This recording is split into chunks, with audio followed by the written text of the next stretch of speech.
Not holding down the control.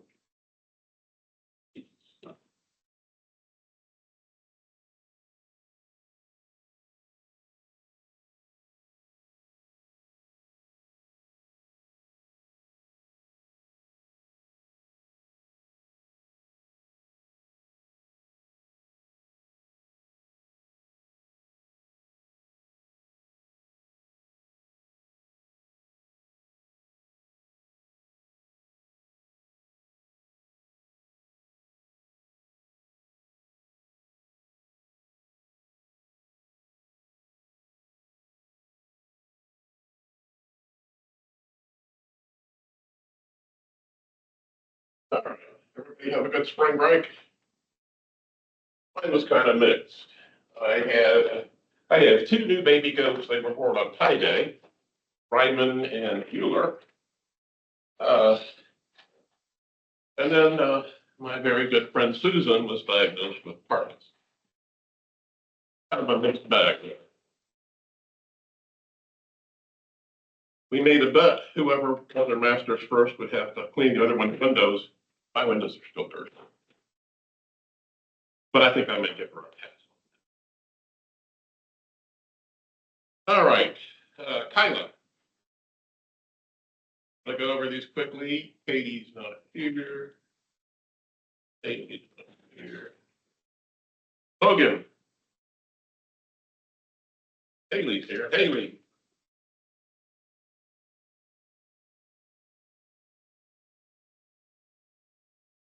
Sophia.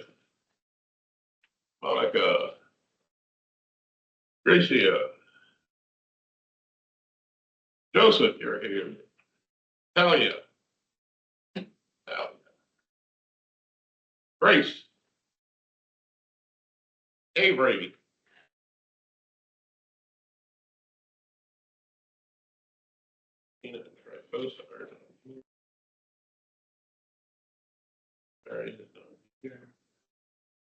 Charles. Shelby.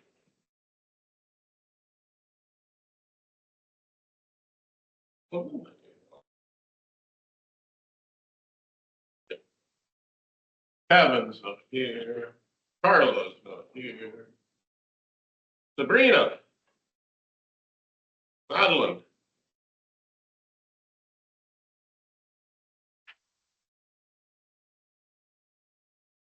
All right. What the heck do I do with me? Exam 2. All right. I'm not going to go over the multiple. Well, I guess I'll go over really quickly. Multiple choice that have been phase stacking interactions involve pi electrons. The 3' hydroxyl is one nucleotide to the 5' phosphate of the next. Cleavage of phosphorus hydride bonds in DNTPs. Combinations of covalent histone modifications regulate chromatin behavior. Densely packed and less accessible for 5. The system does no assembly of nucleosomes during transcription and replication. Each chromosome has multiple origins. Removing a correctly paired nucleotide using 3' to 5' exonuclease activity, escape DNA proofreading, and the telomere. And here's Sophia. All right, so question 2, why does the mismatch repair mutant show elevated mutation frequency even though proofreading mechanism is still intact? And the reasoning I expected was that proofreading does not catch every error. Mismatch repair corrects mispaired bases with escape proofreading. Without mismatch repair, those replication errors remain in the genome. So it was basically to go through those things. Question 3, why does the telomerase mutant show relatively normal mutation frequency early, but reduce telomere length and lower survival after many iterations? Again, the expected reasoning, telomerase does not primarily proofread and repair nucleotides. Doesn't do that at all. Main role is in maintaining the ends of the chromosomes. Telomere shortening accumulates gradually over repeated rounds of replication. So the telomeres are still relatively long at the beginning. As they go more and more generations, they get shorter and shorter. And after many divisions, you get dysfunction at the ends of the chromosomes, reducing genomic stability. Question number 4. Explain why cells require multiple systems, proofreading, mismatch repair, maintenance of telomeres, etc., to preserve genome stability rather than relying on a single mechanism. And the reasoning was replication errors occur frequently, plus your DNA is under attack all the time. Proofreading corrects errors during DNA synthesis. Mismatch repair fixes remaining mismatches. Telomeres prevent chromosome end loss. Multiple systems ensure extremely low mutation rates. All right. Section 3, mechanistic short answers. Explain how chromatin structure influences gene accessibility. Nucleosomes organize DNA, histone modifications regulate assembly, euchromatin versus heterochromatin, chromatin remodeling complexes, access to DNA by transcription factor. 2, describe how telomeres and telomerase maintain chromosome integrity. In replication problem, telomeric repeats, telomerase RNA template, maintenance of the chromosome ends, T-loop protection, optional but strong. I didn't know if you did put T-loops in there, but it would have strengthened your argument. All right. Question 3, explain the difference between cohesion complexes and condenses complexes. Cohesion holds the sister chromatids together, big thing, sister chromatids, important for proper segregation. Condensate, condensation of the chromosome at prophase, compaction of the DNA during mitosis for the big thing cells. Your drawing should look something like this. All right. And then that was it. So I didn't bring in I posted what the overall scores were and averages were. I didn't bring that in with me, but it was pretty okay. Triphosa and Triphosa. Let me get your here. Triphosa, Triphosa. All right. So does that be sure to get them back to me, or otherwise you will not like the grade that you will receive. The zeros are not good. All right. So where were we at? Well, we did any questions on the exam 2 debrief? All right. So we start part 3 of my course design. And so we're going to start in with well, so is transcription, but art 3 actually is the whole flow of information from DNA to protein. So this is our classic central dogma of central biology. Central dogma of molecular biology, not central. It is central biology. It's been a week and I already can't even speak anymore. All right. Anyhow. We said we're going to take this basic idea of Crick and expand it just a little bit. And, he got the idea that DNA can act as its own templated replication. We talked about templated replication. And then there's this transfer of information from DNA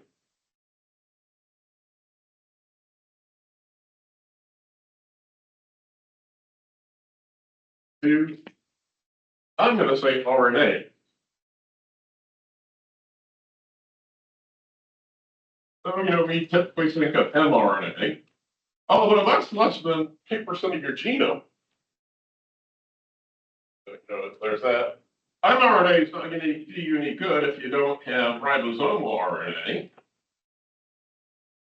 And neither one of them is going to do any good if you don't have transfer RNA. So these are all part of the mechanism of transcription. You have to have the thing you're transcribing, that's the mRNA. You need the ribosomal RNA to form the ribosome, as well as the proteins, but you need ribosomal RNA, and you need transfer RNA. And then actually, I'm going to just shorten this down to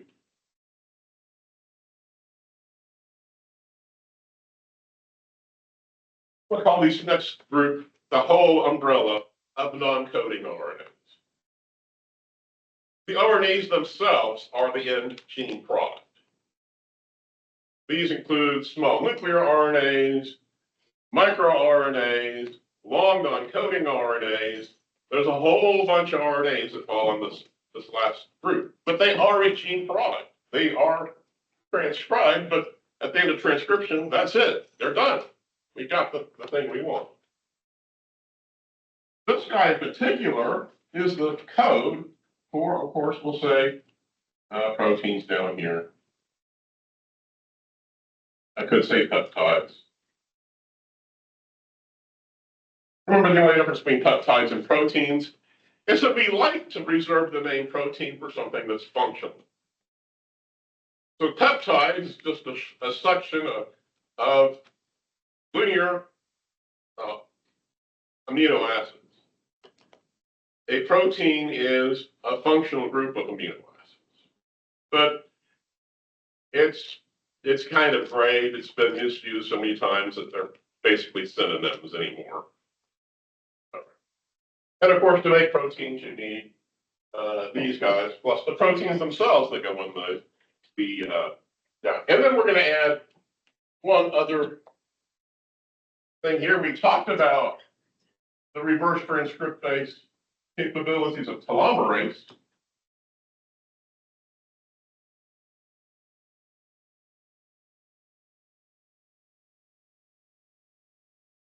And it turns out we know about things like, oh, I don't know, COVID and HIV, viruses that have RNA genomes, viruses that interpolate their DNA genomes, what they don't have, into your DNA. So how do they do that?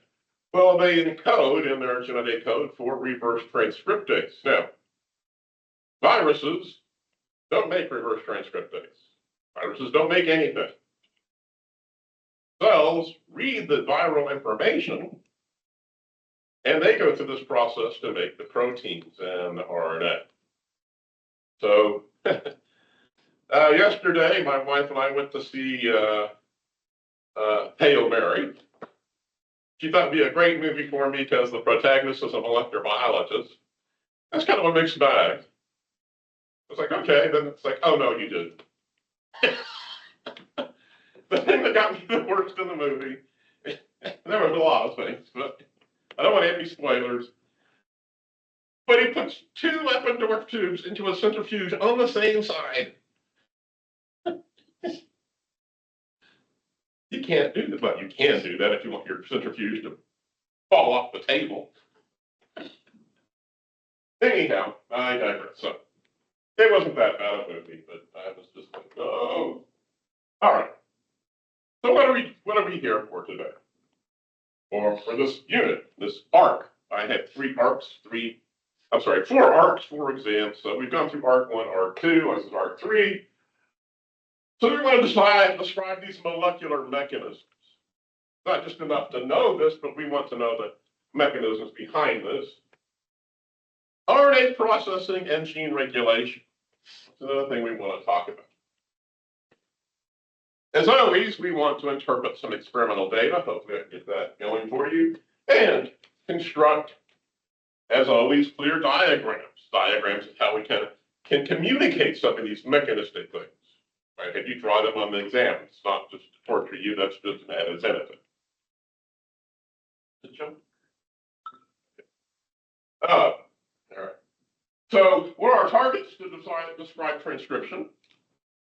Identify the components and define directionality.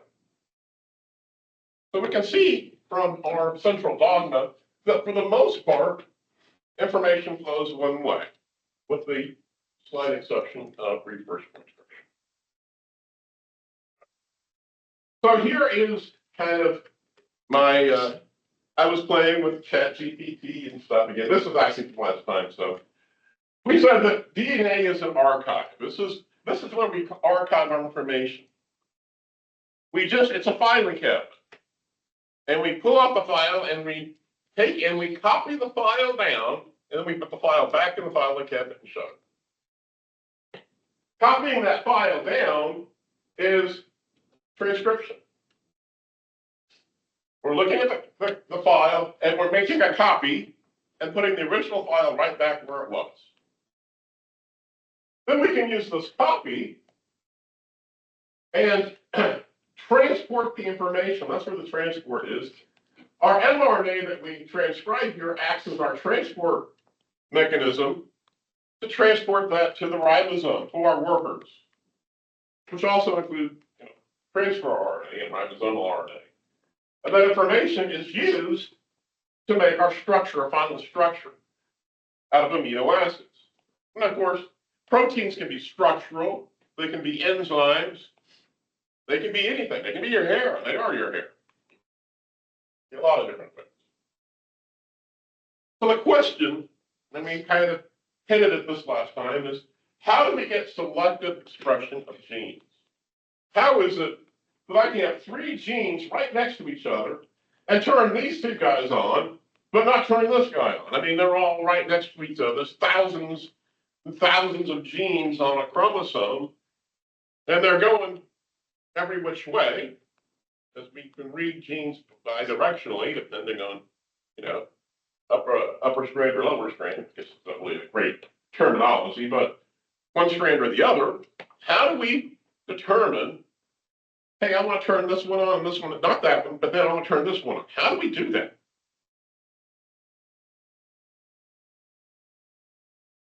And we're going to, of course, we start with DNA-dependent RNA synthesis. So just like DNA is used for templated replication, we have templated synthesis of RNA. That is transcription. That's what transcription is. It's templated synthesis of RNA, but the template is DNA.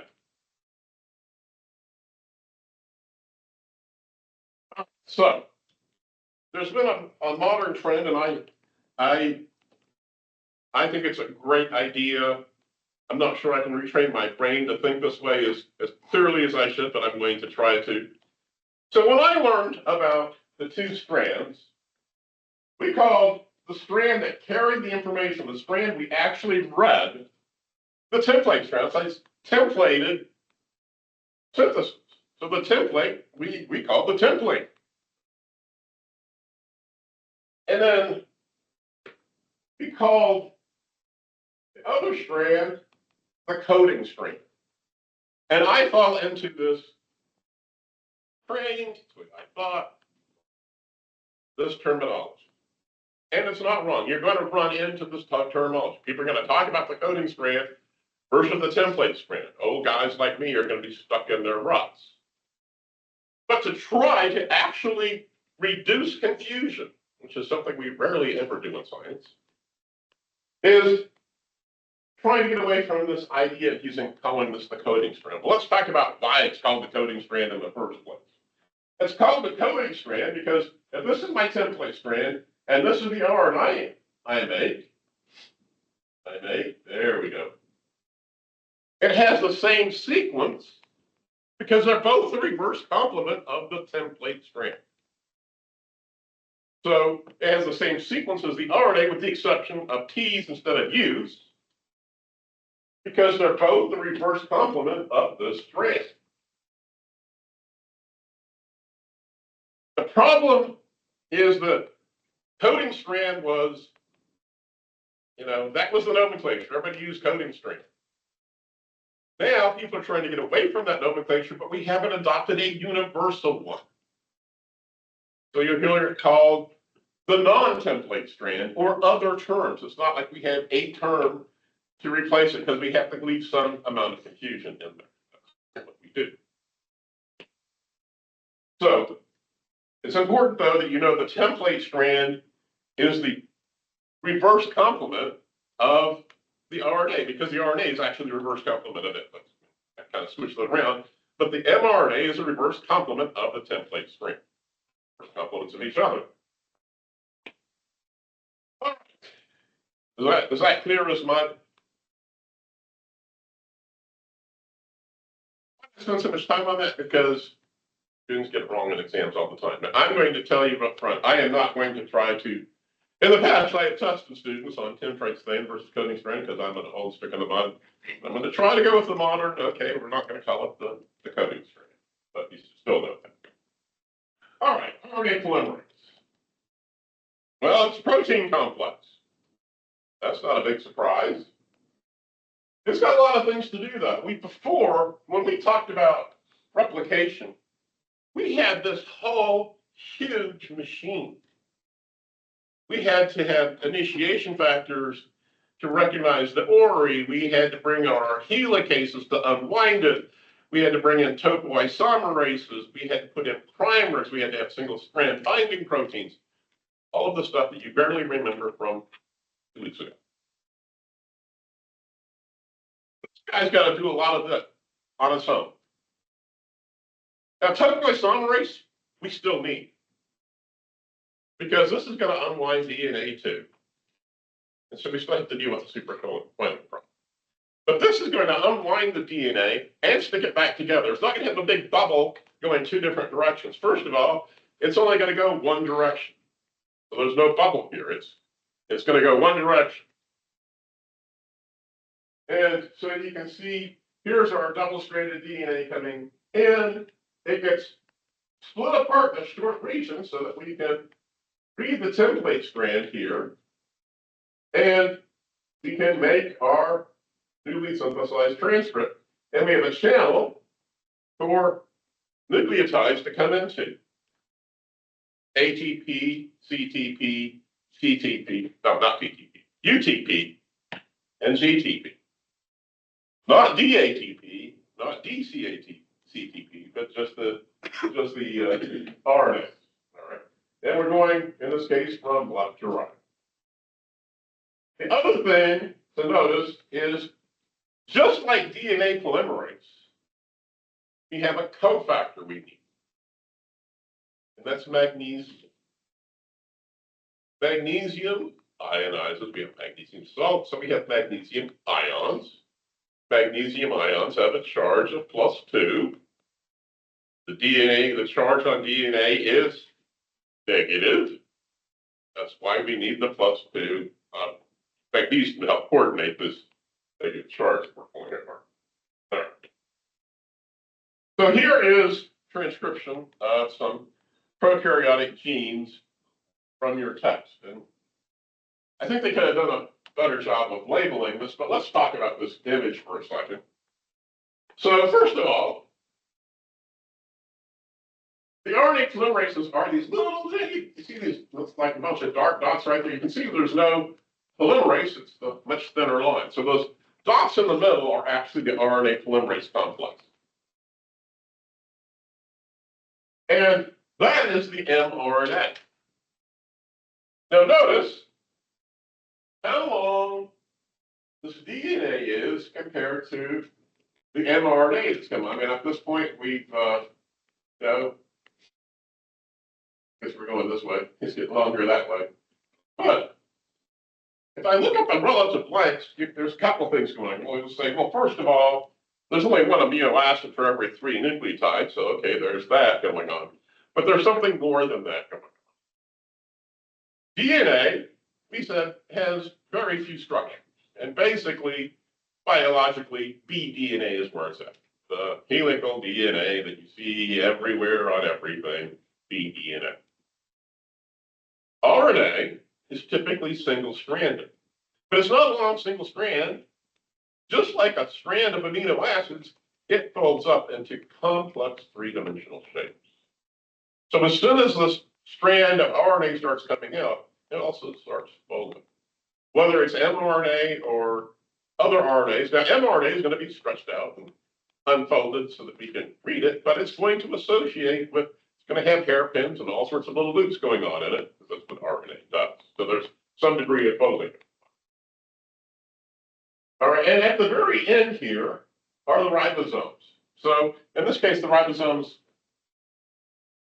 I'm guessing that they did a treatment here to keep, because you would expect the ribosomes here to be making proteins, or maybe they just didn't have a labeling method to label the proteins, but on the other hand, RNA polymerase is a protein that's electron dense. This is an electron micrograph.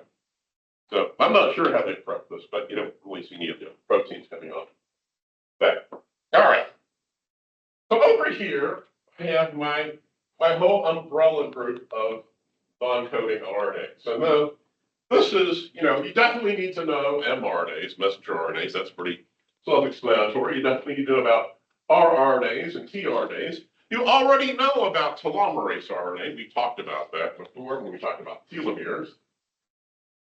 We're going to talk about small nuclear RNAs. They have a lot of different functions, but we're going to talk about it in the context of splicing RNA, splicing mRNA. That's one of the many functions of small nuclear RNAs. We're not going to, well, there are small nucleolar RNAs that help modify ribosomal RNAs. We're really not going to talk about those. They exist. There's long non-coding RNAs. I talked about that. A good example is silencing of the X chromosome in bar bodies. What do we have here? MicroRNAs regulate gene expression. Hopefully, we talk more about microRNAs here in a bit. Small interfering RNAs and Pee-wee interacting RNAs. We're not going to talk about Pee-wees. And I would really say down here et al. And others. Okay. Yeah, I forgot about this. Okay.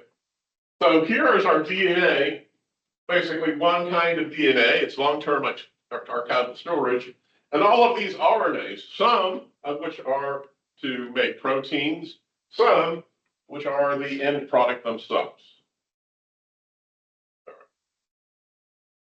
So let's talk about the prokaryotic transcription cycle. We started out talking about replication by talking about prokaryotic replication. We're going to do a very similar thing here with transcription. By the way, don't forget tomorrow is goat day. Come see Callie. She's the cutest little goat. You're going to think she's tiny. She's twice as big, if not 3 times bigger than the goats that were born on Pi Day. But they're too small for us. What time is it? Huh? What time is it? It's at 10:30 to 1 over at the Drussel House patio, which is over by between Sacred Heart and the dining hall. All right. Anyhow, back to this biology stuff. Actually, I'll make one other thing. A genetic note to know about the goats. So 3 of the goats are mini Lamanches, and they're F1s. They're F1 hybrids. So I have a full-size La Mancha goat, and he's gone now, but my Billy was a Nigerian dwarf. Nigerian dwarfs have regular kind of goat, big floppy goat ears. La Manchas have look like little tiny crunched up ears. All of the F1s have little tiny crunched up ears. It's dominant to the floppy ears that you usually think about with goats. And just the genetics aside. Okay. Back to transcription. So just like this, we started with initiation, elongation, termination. We're going to have the same basic framework of initiation, elongation, and termination. First, we're going to have to find our promoter, and we'll talk about that in a bit. But to find the promoter, we need sigma factor. Sigma factor is actually part of a subunit of RNA polymerase. But sigma factor is going to be key to recognizing the promoter. When we have the sigma factor associated with the rest of RNA polymerase, we call it a holoenzyme. We're going to see that we need sigma factor for initiation, but we need to get rid of sigma factor for elongation. So even though it's a subunit of RNA polymerase, it's got a limited role in the RNA polymerase. And of course, we have the promoter. So sigma factor is really the thing that recognizes the promoter. What happens is sigma factor comes together with the RNA polymerase to form a holoenzyme. That complex then can find the promoter, and we can have all sorts of fun things happen. All right. One of the things that happens is a thing called abortive initiation. Your book calls it scrunching. I've heard it called other things. Actually, scrunch was the first time I ever noticed it called scrunching. But it probably said that years and years ago when I read The Cell, and I just hadn't seen it in a long time. And I thought it was scrunching. In any case, this abortive initiation. So what happens, a sigma factor actually finds its consensus sequence, and we'll talk about what the consensus sequence is here in a bit. And it actually binds fairly tightly to it. And RNA polymerase, the rest of it, the whole enzyme, is like, hey, I'm ready to fire over here, let's go. And it starts to step off and it starts making a short transcript, but it's still hooked up the sigma factor and it goes, whoa. And it does it again. So we have these series of short transcripts getting made as basically the RNA polymerase is kind of stuttering. It's kind of going forward, getting pulled back, forward, back, until sigma factor is released. When sigma factor is released from the complex, now when RNA polymerase goes this way, there's nothing pulling it back, and we have elongation. Does that make sense?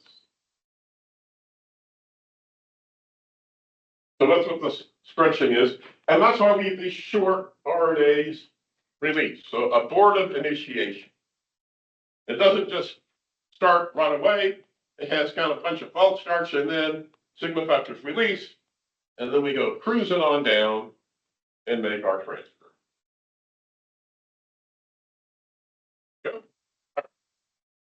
And we move into productive initiation. Sigma factor release, and we clear the promoter.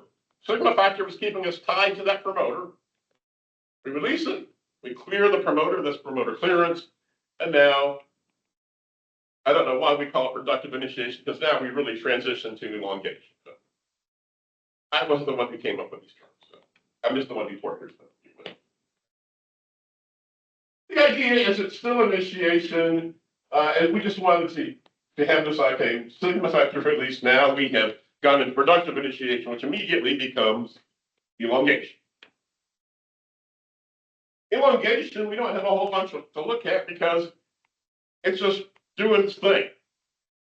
The nucleotides are coming into the channel, we're matching up the nucleotides with the template strands, we're making our mRNA.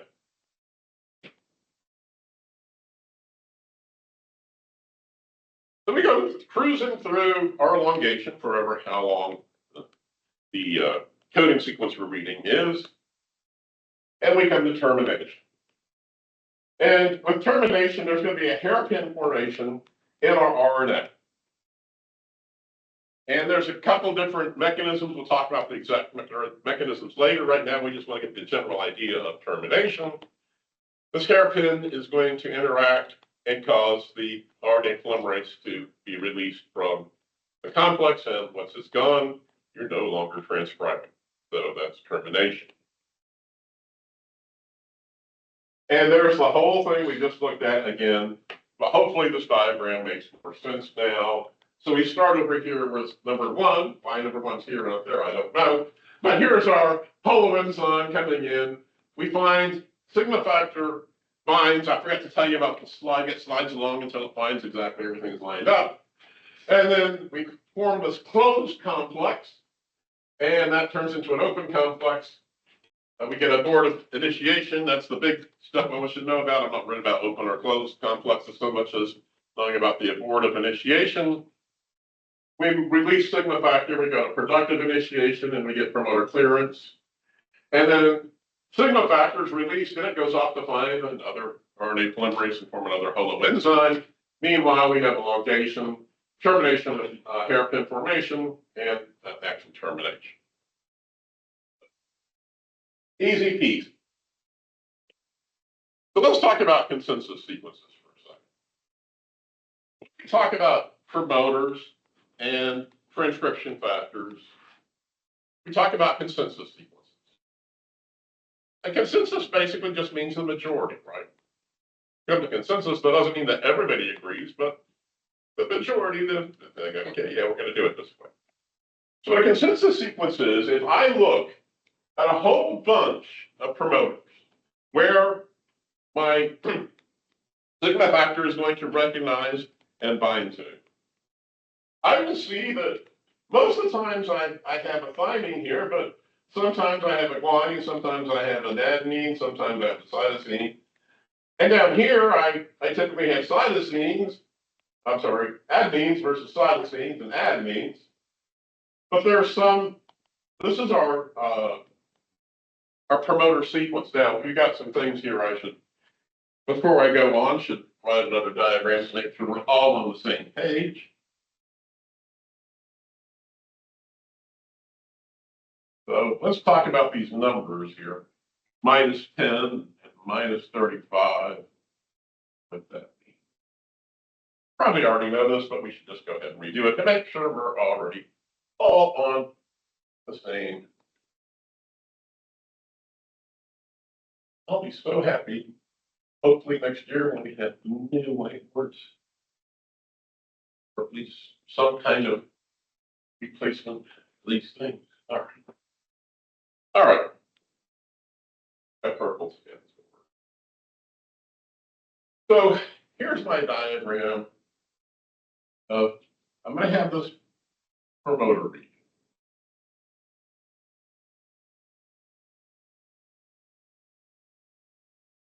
And somewhere I'm going to have my transcription start site. Usually abbreviated TSS, transcription start site.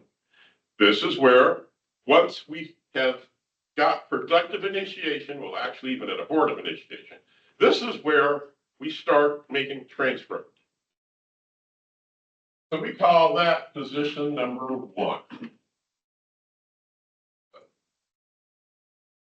The next position next to that is number 2, 3, 4, 5. Right. Coming the other way, there is no 0. The next position over here we call -1, -2, -3, -4, -5. So what you're using is we have this long, well, in this case, we're still on prokaryotes. We have this circular piece of double-stranded DNA. In the case of humans, we have these long chromosomes. So we're using the transcription start site as our relative, okay, well, this is where our transcript's going to start. Relative to that, where are these other structures? It's just a landmark. So when you see -1, -2, this tells you that we're 10 nucleotides upstream of the transcription start site. That's the other term I should make sure you understand is this is downstream.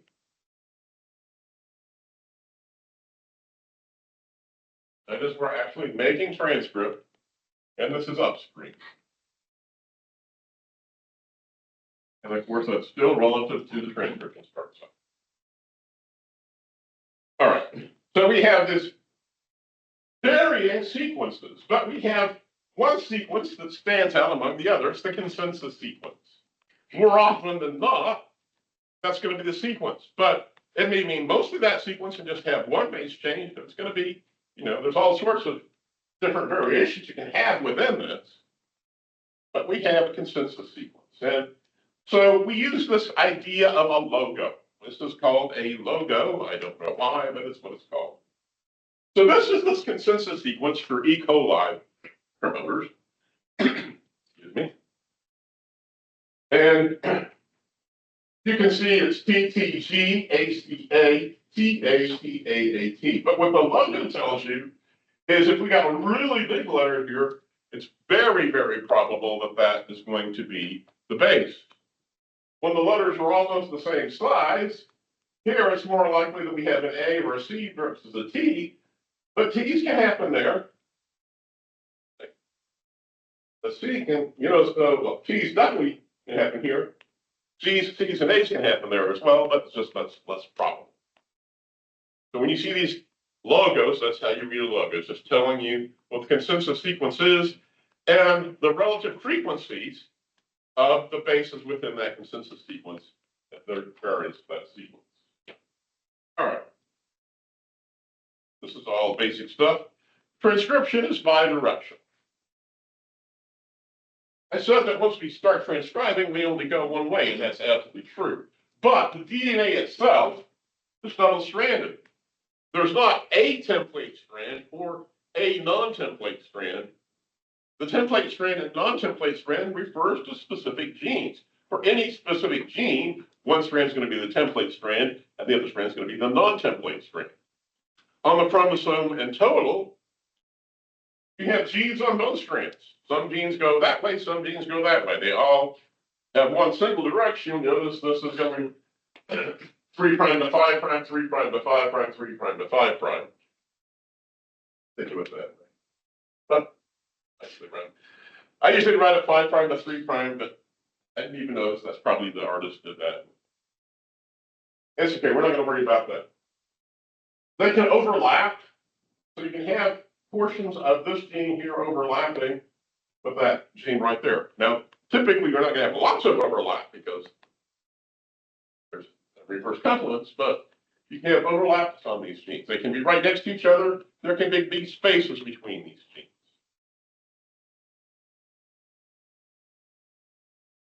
So, we're going to start talking about eukaryotic polymerase.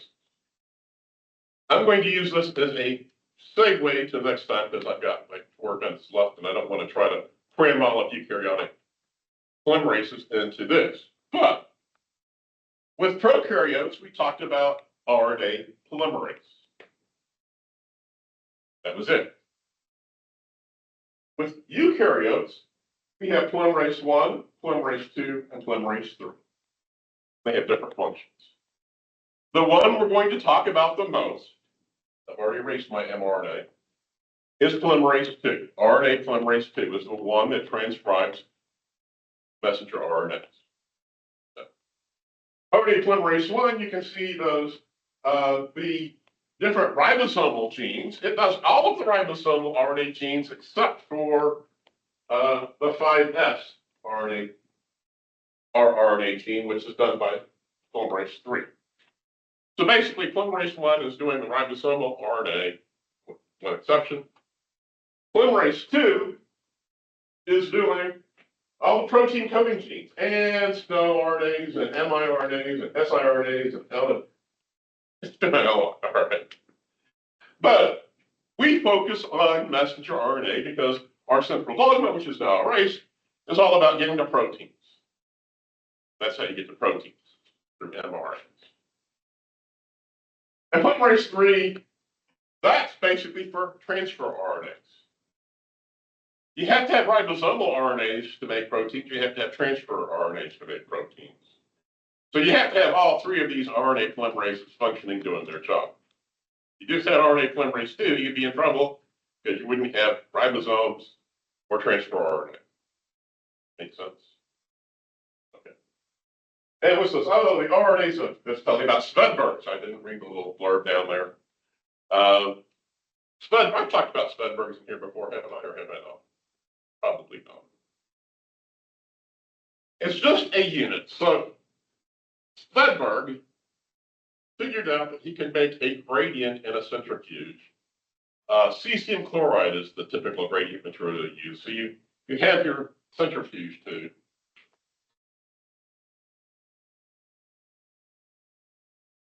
Then you have cesium chloride in it. And what happens is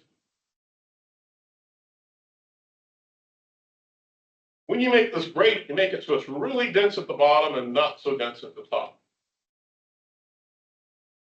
And cesium chloride in this gradient, well, you can spin it at high speeds, it's going to stay in this gradient.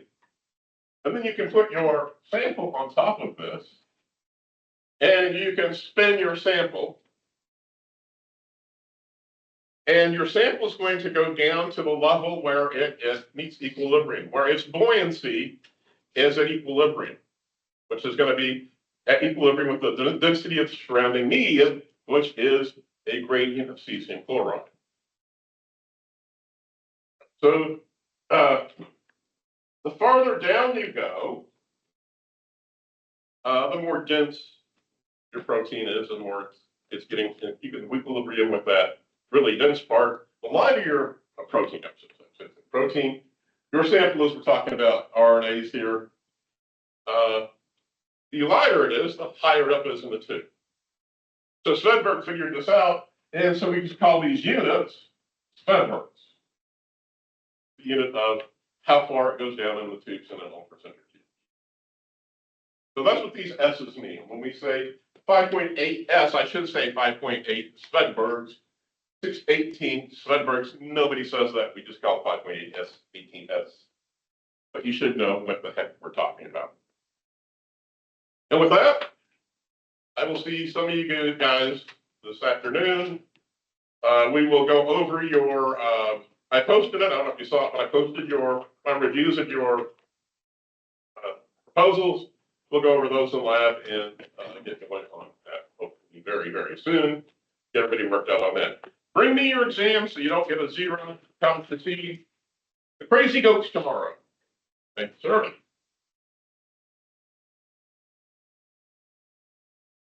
I'm sorry.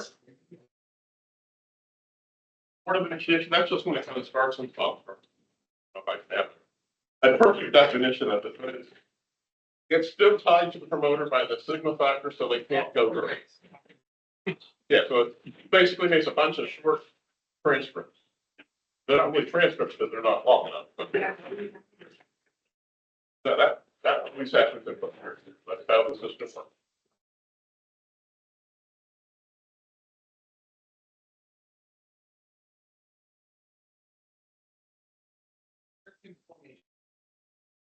We'll talk about that later, but that's just basically, so you know the DNA is complement, right? Yeah. Get rid of complements. Well, it can also be complementary. So I can have an RNA molecule that does something like this. I have this section of reverse complement, right? But it's a single strand. Yeah. So let me call that a hairpin. Okay, got it.